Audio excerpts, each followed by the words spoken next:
Opening with the king's pawn controls the center and opens up the light-squared bishop and queen, often leading to sharp games. e5 is a common response that establishes a presence in the center, controls d4, and opens up the queen and dark-squared bishop. The bishop's opening starts with bishop c4, where it attacks the f7 square, and controls d5 white has the option of playing f4 or developing the queen on the next move. Knight f6 develops the knight and attacks the undefended e4 pawn. d3 protects the e4 pawn and the c4 bishop and allows the dark-squared bishop to develop. Knight c6 develops the knight toward the center, protects the e5 pawn, and controls the d4 square, developing the knight and increasing influence in the center. Bishop c5 develops the bishop, attacks the f2 pawn, and prepares castling. Knight c3 develops the knight toward the center and attacks the d5 square. d6 protects the e5 pawn and allows the light-squared bishop to develop. A solid choice. You are threatening to force doubling of pawns. This moves the bishop to a better location, allowing it to control more squares. You force the checking bishop away with a pawn push. This move puts the bishop on a safer square. You're kicking their bishop out of a useful square. This moves the bishop to safety. Castling kingside is a great way to protect your king and develop. Both kings are castled and ready for the middle game. You are forcing your opponent to double pawns. Takes back.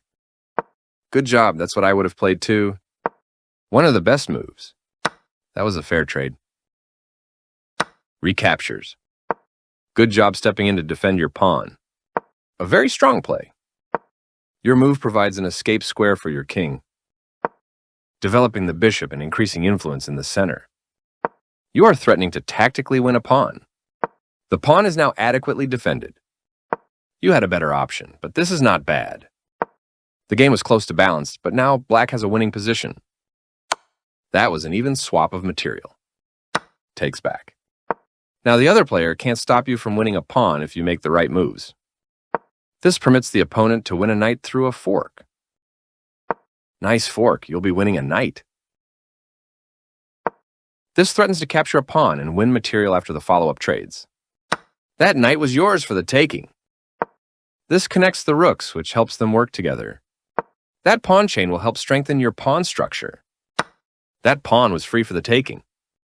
Your rook eyes the open file, which helps control critical squares. This allows the knight to control more squares.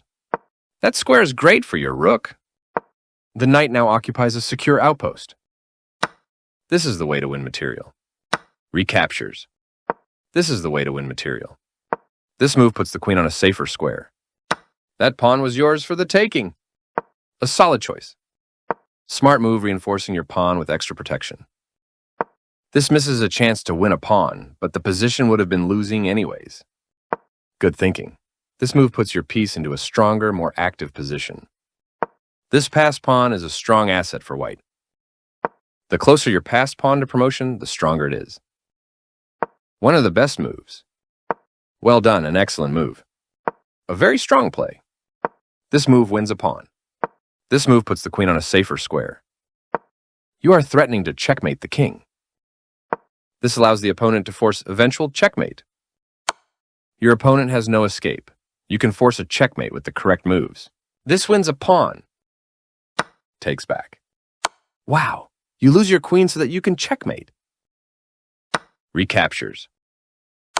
Your move gets closer to checkmate.